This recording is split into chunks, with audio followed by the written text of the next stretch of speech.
Hello everyone, welcome. Thank you very much indeed for joining us. This is the BetEurovision podcast.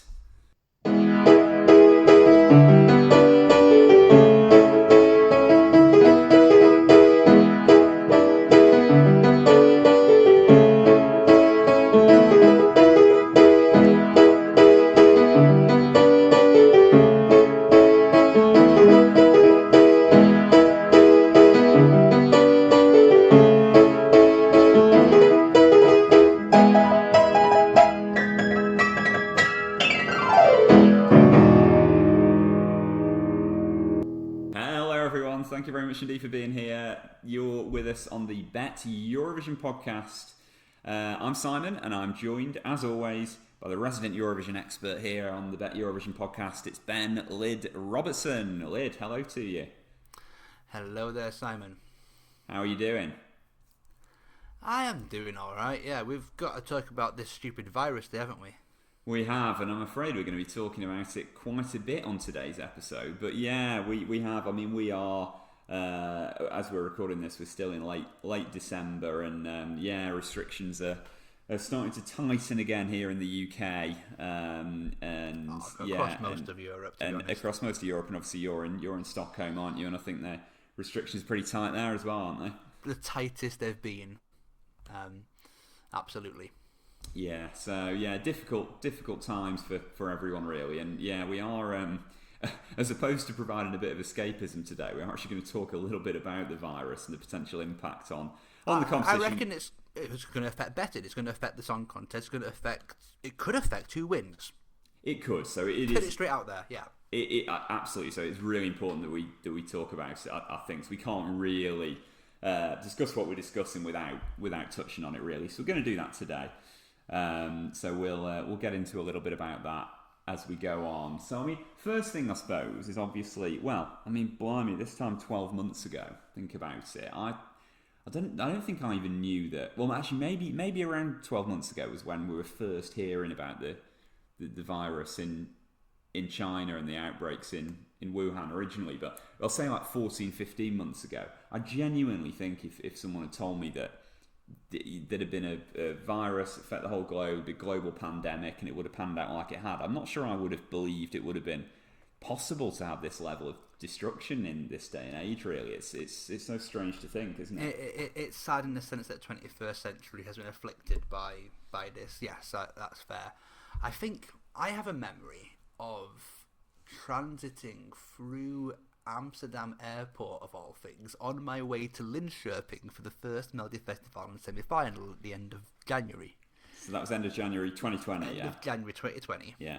And I remember noticing all of the people around me who were clearly Chinese or Asian in ethnicity with masks on, which is not so unusual, culturally speaking, then, but all of them did. And I remember looking going, yes, they've had that virus thing that I've heard about. Yes. And then you go, busy airport, still running as full capacity as normal. I'm on this, I think it was a full flight. So I remember talking to some Dutch ladies who were going skating in Sweden, although there was no ice in Sweden. It's been really warm. There's no snow yet here in Sweden. Oh, isn't there? At least I'm recording it now. No, not been any at all. About a centimetre for a day. Pretty unusual, isn't it? Yeah, and there was no ice for them to go skating either. These Dutch ladies that hired a cottage and were going skating in Sweden, but no, the plane was full. And I remember being on that flight. And then it took about a month and a half for everything to kick off. The interesting thing, looking back and thinking about things, is I remember semi-final 4 of Melody Festivalen that year. It was front page news in the Swedish press that there was a big flu outbreak. And some of the artists couldn't sing and stuff like that. Now, this is before we all really thought about COVID. Yeah. Looking back, I'm like, half the production team was out terribly ill. We don't know. Yeah, it could have been though, couldn't it? Imagine an outbreak like that today. Exactly. If you had those kind of symptoms, And then, of course, we had in 2020, like the Danish national final was at the very like the last possible date, the same as the Swedish one was.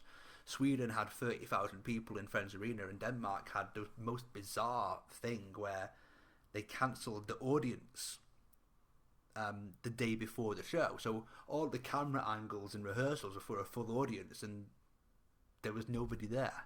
Yeah. It was a very surreal national final, that one. It's strange, isn't it? Yeah. And then, of course, the EBU looked at things and it was decided that they couldn't run a competition, which is fair enough. We didn't know what the world would be like and what we could do, and restrictions were different in every country. It's a sad decision. I would have loved the EBU to have found a solution, but they couldn't, and that's the way it was. But they have said there's going to be a song contest in May 2021, regardless of what happens, and I'm so happy to hear that. Like, for me and for many others, it is a show of joy, of celebration, and you know, it's a challenge to do it in these times, but that's what public service broadcasting sometimes is there to do. Yeah, exactly. And I think for fans of the competition, you know, it's something to look forward to, isn't it? Which is great and it's really important at the moment. So what we thought we'd do today is basically we didn't think we could really talk about Eurovision 2021 and look ahead to it without touching on what the potential impacts of the virus might be and why it might make the competition look different. So that's what we thought we'd do today. So obviously, you know, we've said a little bit about 2020 and you know, people know what happened there. There was no Eurovision, unfortunately.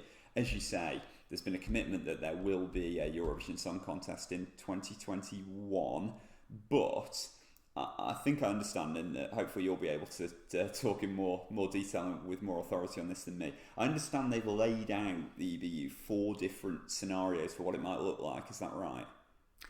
Yeah, so because we don't know what the world will be like in May 2021, we don't know how many will be vaccinated, if the vaccines will be as effective or not as they're expected to be in the trials. We don't know if health services are going to be crippled or otherwise. So the different scenarios to deal with that.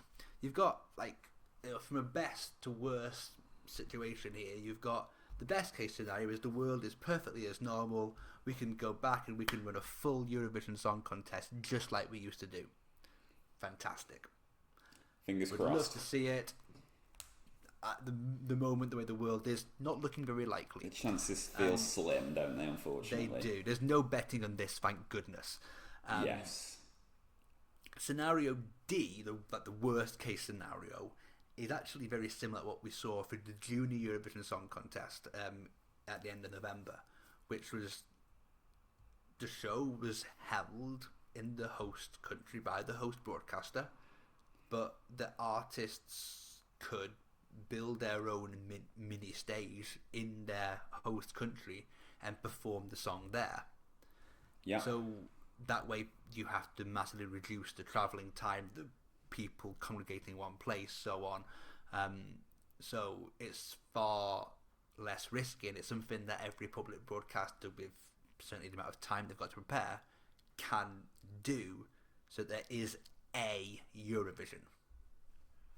Yes. Okay. So different possible scenarios then. I mean, we should clarify here, I think, as you just touched on, what we're, you know, this is not about obviously betting on which of these scenarios is the most likely, which would that'd be probably rather bad taste. But what we are trying to do here is just map out what the impacts on the competition might be in terms of the virus, and therefore what the knock-on effects there might be in terms of things to consider in terms of bets and what might do well, I suppose.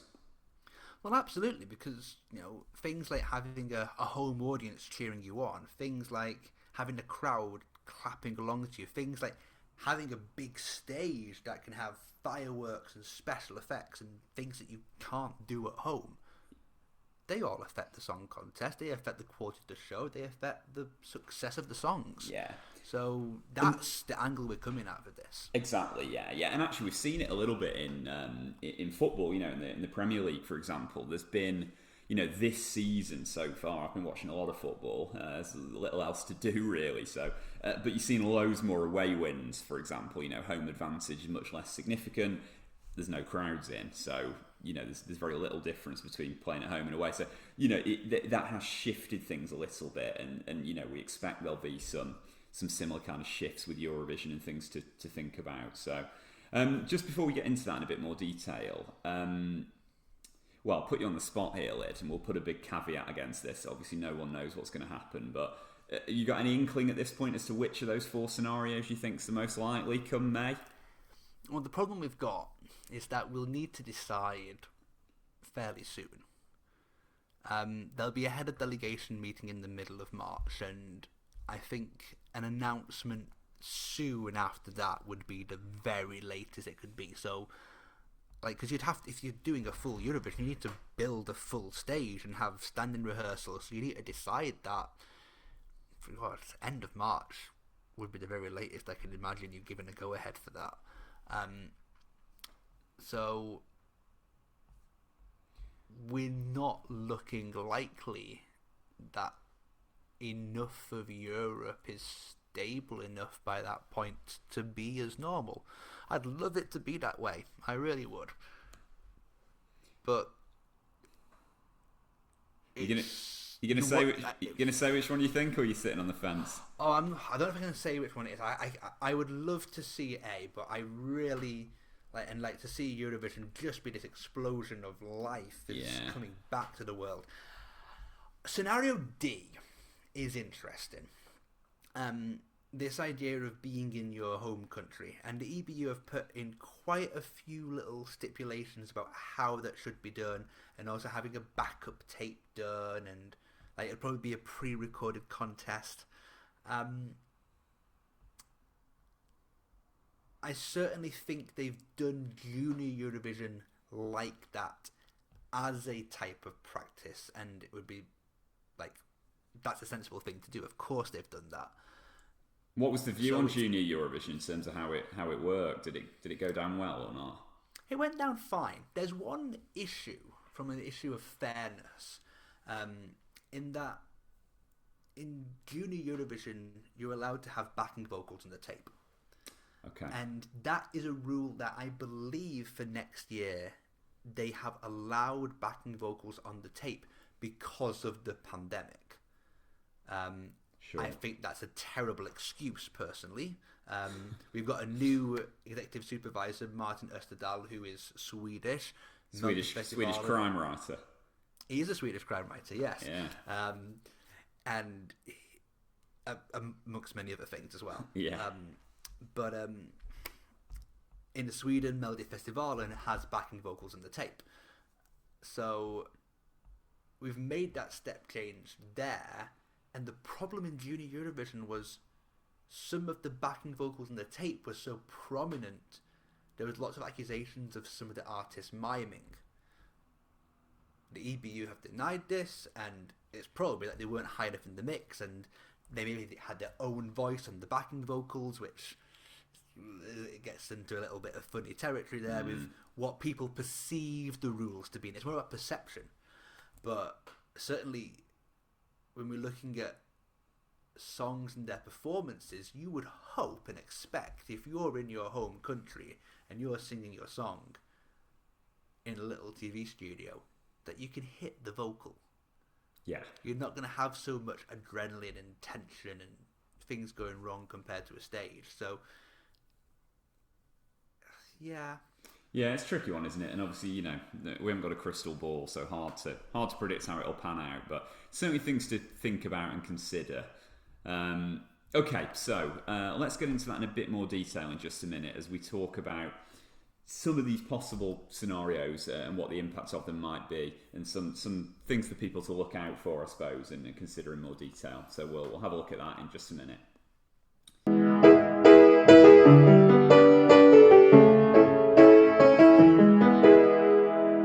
Okay, so Lyd, in terms of the potential impact of the pandemic on the contest and what the contest might look a bit different this year, as we've just said. What are the things that you think people should be looking out for in terms of what might work slightly differently, and what kind of different trends do you think we might see and might want to look out for this year? Well, we're not even at Eurovision yet. We've still got a whole national final season to go through. Yeah. We'll probably find out in March, after all the songs have been submitted, how we're going to run Eurovision. I would be surprised if we hear before that. In the national finals, some of those artists are the same artists who were there in 2020, who were not there in 2020. But should have been, but were due to be. But should have been. Yeah. And there's most of the countries have selected the same artists. So you've still got Victoria from Bulgaria and Daddy from Iceland, who are the two big favourites, I'd say, when the betting market's closed. Certainly they're the most hyped ones. Those two are definitely representing Bulgaria and Iceland, definitely coming back, absolutely. Yeah. But some of the others, Estonia, Sweden, Lithuania, are having a national final again. And the same artists are going to be in the national final. Mm-hmm. So Uku from Estonia, you've got the Root from Lithuania, and the Mamas from Sweden. I reckon there's going to be a huge sympathy vote for all of those. Okay. It's not enough to automatically make them win, but certainly the casual viewers are like, oh, they should have gone to Eurovision. They should go to Eurovision this time. It's such an easy narrative to run, and it's the kind of narrative that the public would want to have, a redemption story after this troubled year. I think that's completely natural, and I expect that is going to be terribly underestimated by lots of people. It would be I'm tempted to go as far as say it would be a shock if anybody beats any of those three. Okay, that's interesting. So that might be something. I'd go as far as that, and there's artists that are more interesting in Sweden. There's certainly songs I prefer in Estonia because the songs are already out there compared to Uku's, but I think it would be staggering for the public to go against something that is deemed by many people to be the God-given right of these artists. They should have the chance to perform in Eurovision.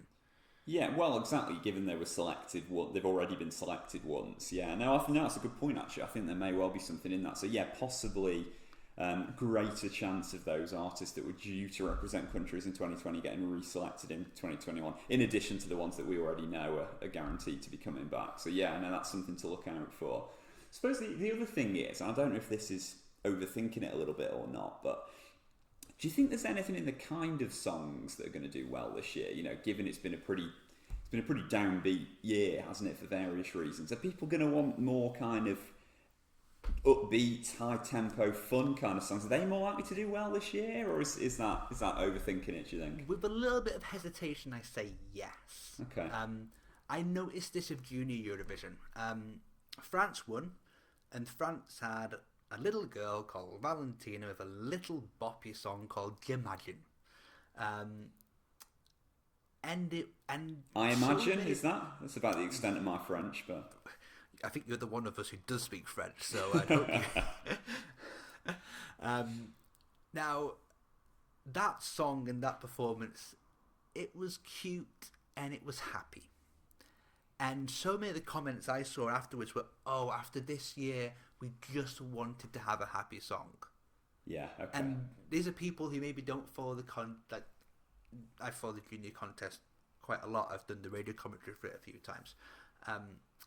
And I find these were people who hadn't been following it, who were jumping in just to watch the show. And I really wanted that happy, fun, energetic little number. It was a bit of escapism. Now, it's hard to predict that because we're a few months away from what May will be like, but there certainly could be an element of escapism in what people's choices are like, and there could be a good step change there. I think the difficulty you have, you certainly could be successful if you go for a very sad and depressing song, but the difficulty you're having is that it's going to be hard to find something that will resonate with enough people in enough different places and cultures, and how we've all been dealing with this, to find something that hits everybody uniquely is a challenge. Doable, but it's far easier on the emotions in this year to just have something that is fun, that works, and people will be happy with that. Yeah. Okay. Yeah, that's interesting. So that's something for us to keep an eye out for. Then I think. How about then the possible different scenarios and the kinds of different songs that they might suit? Because presumably, the scenario D that you talked about, which is recording in a kind of home, studio in a home nation, is going to suit different kinds of songs to scenario A, where there's a performance as usual in front of a packed arena. Yeah. You've kind of said it there. There'll be songs that we think fit a big arena, and songs we think might be more intimate and fit a smaller one. Is very hypothetical of us to say, and I think we'll need to discuss that again when we do have a scenario and we do have the songs in question. But yeah, we can certainly make those kind of extrapolations right now, and we know that's going to be there. As a little secondary to that, you've also got the chance of what happens if we do go to Rotterdam and have a song contest in person, because my understanding is all the artists are going to have to provide a backup tape sent to the EBU a few weeks beforehand, done from their host country, just in case, for example, they get a positive test and they can't perform on the night. Oh, I see. Now imagine that, you've done all the rehearsals, you're there to perform the grand final, you take a COVID test, you're positive, we have to use your tape you recorded in London 6 weeks earlier. Blimey, yeah. Now, we've seen in many different walks of life how easy it is to get this virus. And how devastating it can be, because there's many people who get mild symptoms or no symptoms. And many who suffer terribly as well, let's not forget that. Yeah. But you have those complete extremes. So you have somebody who feels perfectly healthy, who is told they can't perform, and they have to use this tape, and that could create huge fluctuations in the market. I don't know if they're good fluctuations or not.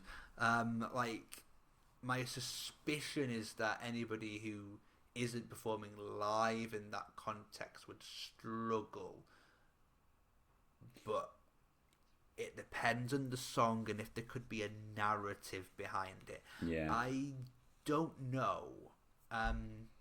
We had a thing with the first week of Swedish Idol here where I think 4 of the artists tested positive, and that's performing like a hotel bedroom or something. Blimey. But they all qualified. Well, it's whether there's kind of people will then pick up the phone and vote because they think, oh, they're at a massive disadvantage and that's not fair. So we'll, do you know what I mean? Get behind them. Yes, absolutely. I mean, imagine if it's just one artist as well. Yeah, could get loads of votes maybe. Then you could get loads of votes. How would the juries judge it though? That's the other thing. Well, what if it happens on the Saturday? So you've done a show on the Friday, showing the Friday to an audience, then the Saturday you're in your hotel room. Do you then use the jury performance, and would people notice? Many different unknowns, so much caution. The word I have is caution. None of us know what's going to happen. None of us know how the show will be different. I think there will be a step change in how people will think for a 2021 contest with a world it's not going to be 100% even if it is back to normal. That's going to be different, and the step change from 2019 to 2021 is possibly the biggest step change the Eurovision Song Contest has ever had. So I am very cautious of it as a, what do you call me, a tipster?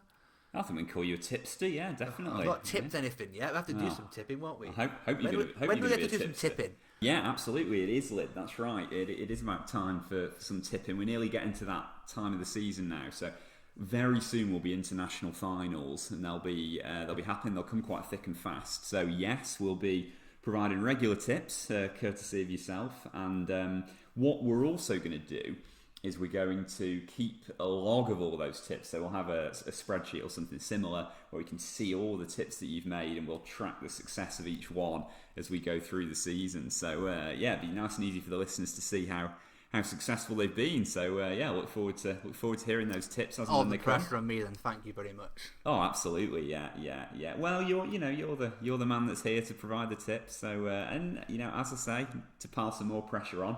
Very good track record in the last couple of years, so certainly hoping to see that continue. So the tips will be coming soon. And what we are going to do, listeners, just to let you know, there'll be, as I've said before, one of these podcasts will come pretty much every week, really, now during the national final season, all the way up through until Eurovision, and we'll be looking back on the previous week's kind of selections, what's happened, but more importantly, looking forward to what's coming up in the next week and providing some tips as well. Yeah, I see the Norwegian and French selection should be kicking off in January, and certainly those have been fairly good for betting opportunities. So hopefully I can start by giving some tips into those national finals, and then of course Melody Festival, the biggest one, that starts on the 6th of February. So that's when things properly ramp up.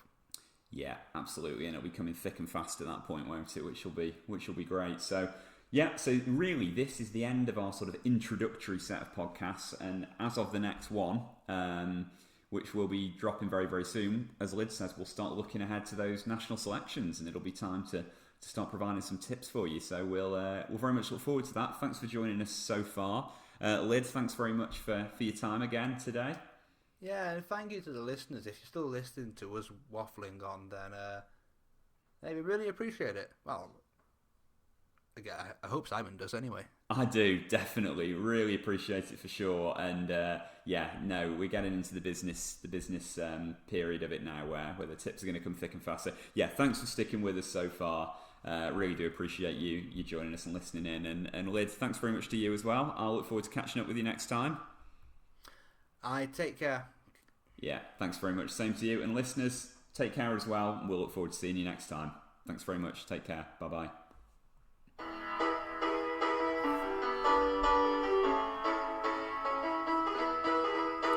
The BetEurovision podcast is brought to you by Cleek Productions in association with BetEurovision.com. Please do remember to gamble aware and bet responsibly. Music for this podcast is from Bryn Howells and Ben Robertson. And for further information on the content of this podcast and for more detailed articles, please head to BetEurovision.com.